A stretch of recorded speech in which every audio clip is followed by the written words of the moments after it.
দায়িত্বশীল জনাব নুরুল ইসলাম সাদ্দাম, ইসলামী ছাত্র শিবিরের সেক্রেটারি জেনারেল জনাব নুরুল ইসলাম সাদ্দাম,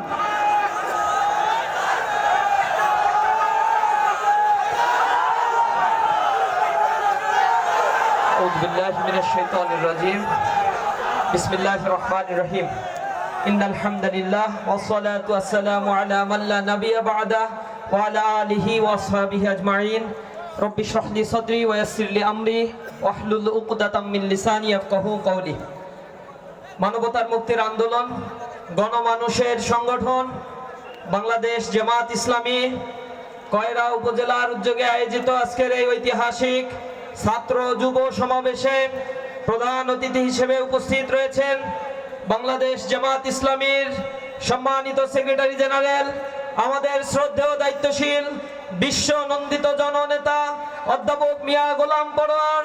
উপস্থিত রয়েছেন বিশেষ অতিথি হিসেবে খুলনা কয়রা পাইকগাছা 6 আসনের সম্মানিত সংসদ সদস্য প্রার্থী আমাদের সকলের শ্রদ্ধেয় মাওলানা আবুল কালাম আজাদ ভাই সহ অন্যান্য অতিথিবৃন্দ, উপস্থিত জাতির জাগ্রত বিবেক সাংবাদিক বন্ধুগণ, প্রিয় কয়রাবাসী, আমাদের পর্দার আড়ালের মা বোনেরা, আসসালামু আলাইকুম ওয়া রাহমাতুল্লাহি ওয়া বারাকাতুহু। আজকের এই কয়রায় বিশাল জনসমাবেশ এটাই প্রমাণ করছে আমরা এই কয়রায় সমাবেশ করার জন্য যতটুকু জেনেছি, আপনাদেরকে কেউ হালুয়া রুটি অথবা কোনো উৎকুচ দিয়ে এই মাঠে টেনে নিয়ে আসে নাই। নিজের টাকা খেয়ে, নিজের পকেটের টাকা খরচ করে, কষ্ট করে হেঁটে হেঁটে এই জনসমাবেশে আপনারা উপস্থিত হয়েছে। আপনারা এই রায় দিয়েছেন আগামীর বাংলাদেশের জন্য। এই কয়রার এই উত্থাল জনসমুদ্র বলে দিচ্ছে আগামীর বাংলাদেশ কোন দিকে যাবে ইনশাআল্লাহ। আমরা দেখেছি এই বাংলাদেশে স্বাধীনতা উত্তর এই দেশটিকে নিয়ে বারংবার চক্রান্ত ষড়যন্ত্রের বীজ বোনা হয়েছে। 1971 সালে মুক্তিযুদ্ধ চলাকালীন সময়ে সাধারণ খেটে খাওয়া মানুষগুলো, কুলি মজুর, দিন মজুর, পরিশ্রমী মানুষগুলো রাস্তায় নেমেছিল। তাদেরকে বলা হয়েছিল ঘোষণাপত্রে সাম্য, মানবিক মর্যাদার, সামাজিক সুবিচার প্রতিষ্ঠার জন্য আপামর জনতাকে রাস্তায় নেমে স্বাধীনতা যুদ্ধের জন্য ডাক দেওয়া হয়েছিল। সেদিন মানুষেরা তাদের অধিকার ফিরে পাওয়ার জন্য, মানবিক মর্যাদা প্রতিষ্ঠার জন্য সেদিন রাস্তায় নেমে এসেছিল। কিন্তু আমরা দেখেছি 1971 সালে এদের স্বাধীনতা পাওয়া পেলেও মুক্তির প্রকৃত স্বাদ তারা গ্রহণ করতে পারে নাই। 1971 সালের পরে যারা ক্ষমতা দখল করেছে তারা মুক্তিযুদ্ধ চলাকালীন 1 বছর বাংলাদেশে ছিল না।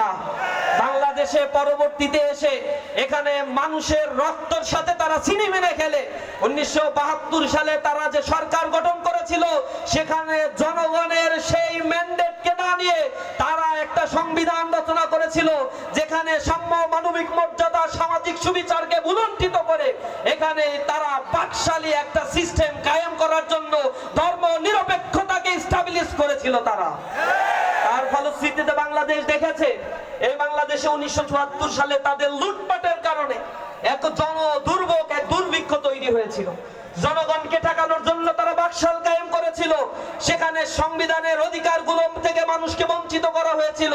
রক্ষী বাহিনী তৈরি করে হাজার হাজার লক্ষ লক্ষ মানুষকে প্রকাশ্য দিবালোকে হত্যা করেছিল। মানুষের অধিকার থেকে তারা তাদেরকে বঞ্চিত করেছিল। এরপরে এ বাংলাদেশে স্বাধীনতার জন্য মানুষ মরিয়া হয়ে গিয়েছিল।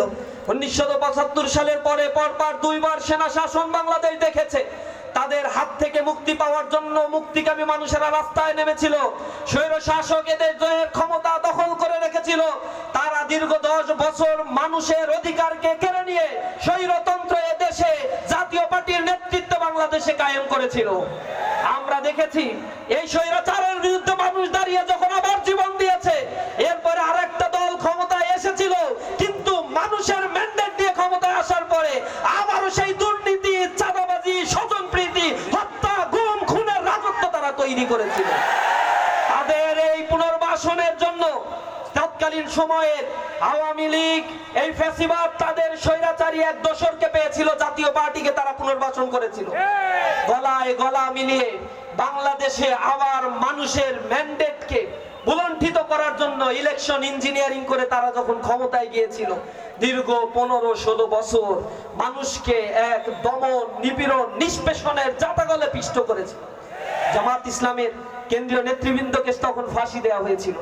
আল্লামা দেলাওয়ার হোসাইন সাঈদীকে বিনা অপরাধে তারা কারাগারে বন্দী করে তারা সেখানে মেডিকেল কিলিং এর মাধ্যমে এই বিশ্বনন্দিত মুফাসসিরে কোরআনকে পৃথিবী থেকে তারা চলে যেতে বাধ্য করেছে।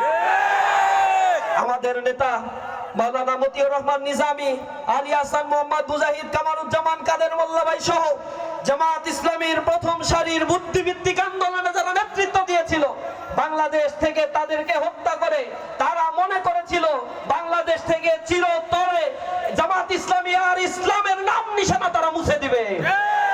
তারা কি পেরেছে?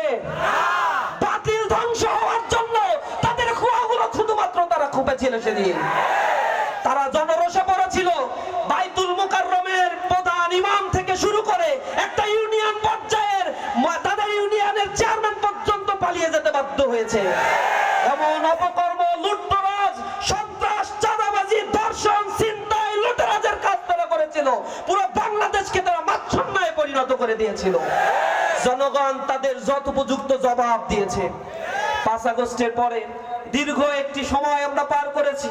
আমরা চেয়েছিলাম জনগণের আশা আকাঙ্ক্ষার প্রতিফলন ঘটবে, কিন্তু বিগত 1 বছরে আমরা দেখেছি প্রতিটি দপ্তর, উপদপ্তর, পরিদপ্তরগুলোতে বাংলাদেশের জুডিশিয়ারি অ্যাডমিনিস্ট্রেশন থেকে শুরু করে প্রতিটি জায়গায় একটি নির্দিষ্ট দলের লোকজন বসিয়ে চাঁদাবাজির সেই পূর্বের ধারা আবার তারা ফিরিয়ে নিয়ে এসেছে। আন্তঃকন্দল এবং ভিন্ন মতের মানুষদেরকে তারা আর এখনো সহ্য করতে পারছে না। আমরা স্পষ্টভাবে বলছি, মানুষের গণজোয়ার শুরু হয়েছে। বাংলাদেশের প্রত্যন্ত অঞ্চল থেকে আজ মানুষ জেগে উঠেছে। আপনারা দেখেছেন যতগুলো সমীক্ষা বের হয়েছে, তরুণ যুব সমাজ, ছাত্ররা আজ বাংলাদেশ জামাত ইসলামীকে পছন্দ করছে, ইসলামকে তারা পছন্দ করছে। তারা মনে করছে ইসলামী আন্দোলনই বাংলাদেশের মানুষের শেষ ভরসা স্থল। এ কারণে জামাত ইসলামের পক্ষ থেকে যখন বলা হয়েছে পিআর সিস্টেমে নির্বাচন হতে হবে, তারা এতে রাজি না। পিআর সিস্টেমে রাজি না কেন? পিআরের ক্ষতিটা কেন? কি সমস্যা তাদের পিআর সিস্টেমে? জনগণের ম্যান্ডেটে যদি তাদের এতই ভরসা থাকে, তাহলে অধিকাংশ মানুষ তাদের উপরে ভরসা রাখলে সেই পার্সেন্টেজ নিয়ে তারা ক্ষমতা চালাবে, কিন্তু তারা সেটা মানতে রাজি না। বলে পিআর কি খায় না মাথায় দেয়, এগুলো নাকি জনগণ বুঝে না। আমরা বলি জনগণ বুঝে, তোমাদের মতো রাজনীতিবিদরা বুঝেও না বোঝার মতো ভান করে। তো যারা জেগে জেগে ঘুমানোর চেষ্টা করো, তাদের ঘুম ভাঙানোর জন্য আগামী নির্বাচনই যথেষ্ট হবে ইনশাআল্লাহ। তরুণ যুবা জেগে উঠেছে। ক্যাম্পাস থেকে শুরু করে প্রত্যেকটা শিক্ষাঙ্গন, আইন আদালত, পেশাজীবীদের মধ্যে আজ সাড়া ফেলে দিয়েছে। বাংলাদেশে আজ ক্ষমতা